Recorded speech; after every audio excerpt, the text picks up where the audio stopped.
A snap election is now underway in Ontario. Progressive Conservative leader Doug Ford says he's going to need all the support he can get, with U.S. President Donald Trump threatening to impose new tariffs as soon as the weekend. This is going to be a battle for the next 4 years, and I want to make sure that I have a strong mandate to outlast President Trump. Candidates will have just 4 weeks to campaign before voters head to the polls. Joining us this morning with more is Amanda Alvaro. She's a political strategist and also with Beyond a Ballot. Welcome to your morning. Thank you for having me. For the rest of the country that might not be following this as closely as we are, why does Doug Ford believe that now is the time to call an election? Well, we are off to the races again. And if you like following Canadian politics, you know that we've had a rash, it seems, of provincial elections. So here we are in Ontario. There's 2 reasons. Doug Ford would say that the reason that we're heading to the polls in Ontario is because he requires a strong mandate, that he will need to spend billions of dollars to fight the Trump tariffs. And that will require him to not achieve the balanced budget that he promised in the last election. So he'll be looking for that new mandate.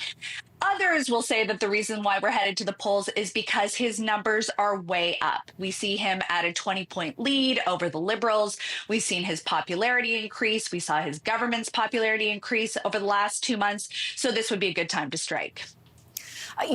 What I love about provincial elections is they deal with all the things that we deal with as families every single day. Totally. Education, healthcare. But this is being framed as a battle to secure a plan against Donald Trump. But the main issues in this election campaign, if you talk to people on the street, healthcare, people need doctors. Which party and what are the plans so far from each of those parties in those categories of things like healthcare?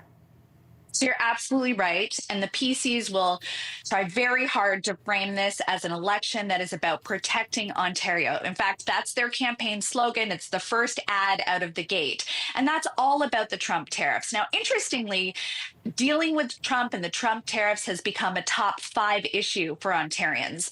But there are other issues, as you've mentioned, that really matter. Affordability issues, being good stewards of the economy, and healthcare. Healthcare will be a vulnerability for the PCs. It will be the topic or the issue that the other parties really try to put front and center. We saw Bonnie Crombie and the Liberals come out yesterday, and their message was more for you, more doctors for you, looking to get family doctors into the hands of families across Ontario by the end of the next 4-year mandate. So you're going to see this push and pull between what is the topic that matters most? Is it the economy? Is it dealing with the tariffs and Trump? Or is it the things that we see in our day-to-day lives?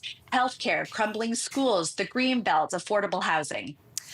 We've got just 4 weeks to go in this campaign. Can you outline for us who the major players are and sort of where they stand on each of these issues? For sure. So, of course, we see PC leader and former Premier Doug Ford. So his issues will, again, it'll be about really pushing to fight the Trump tariffs. He's going to talk about the economy. He's going to talk about reducing the cost of living. Bonnie Crombie for the Liberals, her slogan out of the gate was more for you. She's going to be talking about issues really related to healthcare. She's going to bring up the cost of this election, how expensive it is and where those dollars could have gone into things like overcrowded classrooms, overcrowded ERs, getting family doctors into the hands of Ontarians. And then we have Merritt Stiles, who's leading the NDP. Her slogan, it appears, is going to be on your side, and she'll be talking about issues related to healthcare, affordability, housing. Housing will be a big topic for the NDP. So you can see those issues really percolating to the top. Listen, it's going to be a very busy time for Doug Ford because during this campaign, he's also, we've learned, going to spend 3 or 4 days in Washington. He'll be speaking with U.S. government officials, trying to water down or prevent any incoming tariffs, protect jobs in Ontario. How vital will those results of those conversations be to his success in this upcoming election? He has received some criticism for both campaigning and working as a premier at the same time.